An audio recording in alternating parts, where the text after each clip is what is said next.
اگر 20 تراویح پر اجماع نہیں تو بیت اللہ مسجد نبوی میں 1400 سال سے صرف 20 تراویح کیوں پڑھتے ہیں، کبھی 8 کیوں نہیں؟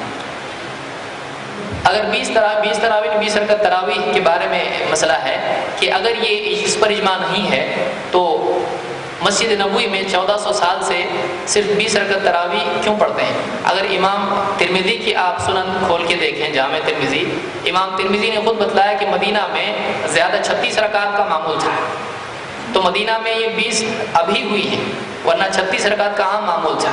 جہاں تک کہ 8 رکعت کا ثبوت ہے، آپ مثال کے طور پر موطا امام مالک دیکھ لیں، عمر رضی اللہ تعالیٰ عنہ کا خود حکم یہ تھا تمیم الداری اور ابی بن کعب رضی اللہ تعالیٰ عنہ کو کہ وہ لوگوں کو 11 رکعت پڑھائیں، تو مسجد نبوی میں عمر رضی اللہ تعالیٰ عنہ کے زمانے میں 11 رکعت پڑھی جاتی تھی، ان کا یہی حکم تھا۔ اس کو مختلف طرق سے متعدد محدثین نے ذکر کیا ہے، جس میں امام مالک خود ہیں، امام مالک مدینہ کے امام ہیں اور انہوں نے اسی کو ترجیح دی ہے۔ مسجد حرام میں یا مسجد نبوی میں کیوں پڑھی جاتی ہے، کیوں نہیں پڑھی جاتی ہیں؟ اگر اس کو کوئی استدلال یا اس سے کوئی بحث کے طور پر یعنی کہتا ہے، اس سے دلیل لیتا ہے، تو ایسا آدمی صرف اسی کو دلیل نہ بنائے، اور بھی چیزیں وہاں پر ہوتی ہیں۔ وہاں پر نماز کے بعد دعا نہیں ہوتی ہے اجتماعی طور پر، وہاں پر جو تکبیرات یا جو یعنی اقامت کہی جاتی ہے وہ دوہری نہیں ہوتی، یہ کہری ہوتی ہے۔ اسی طرح سے وہاں پر رفع الیدین ہوتا ہے اور کیا کچھ نہیں ہوتا ہے۔ اور اسی طرح سے عرب میں آپ دیکھیں، ان 2 مسجدوں میں اس طرح سے ہوتا ہے، باقی مسجدوں میں کوئی اور علماء تو نہیں ہے، باقی مسجدوں میں 8 رکعتیں پڑھی جاتی ہے۔ اس کے بارے میں کیا خیال ہے؟ کیا وہاں پر علماء کا فتویٰ اس بارے میں نہیں ہے؟ علماء کی جو فتاویٰ وہاں پر ہے، شیخ بن باز وغیرہ جو وہاں پر رئیس رہ چکے ہیں، وہاں پر ذمہ دار رہ چکے ہیں سارے علماء کے اوپر، ان کا خود فتویٰ یہی تھا کہ اللہ کے نبی صلی اللہ علیہ وسلم کی سنت یہی ہے کہ 11 رکعت پڑھی جائیں وتر کے ساتھ میں۔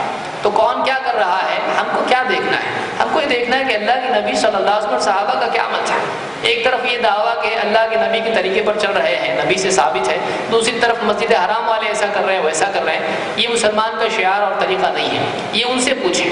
ہم جو عمل کر رہے ہیں، اگر وہ مسجد حرام میں آج جو لوگ ذمہ دار ہیں ان کی وجہ سے کر رہے ہوتے تو ہم کو جواب دینے کا، آپ کو سوال پوچھنے کا حق تھا۔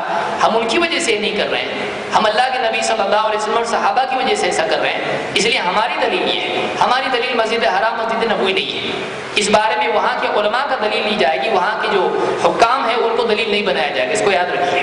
وہاں کے حاکم جو کچھ کرتے ہیں، کوئی کہے گا وہاں پہ کیمرہ لگا ہوا ہے تو یہ کون سی حدیث ہے؟ وہاں کے ذمہ داروں سے پوچھیں۔ اس کے لیے ہم کو جواب دے نہیں بنایا جا سکتا ہے، ہم جواب اسی بات کا دیں گے جو ہم عمل کر رہے ہیں۔ کوئی دوسرا جو عمل کر رہا ہے اس کا جواب ہم نہیں دیں گے، اس کا جواب اسی سے پوچھیں۔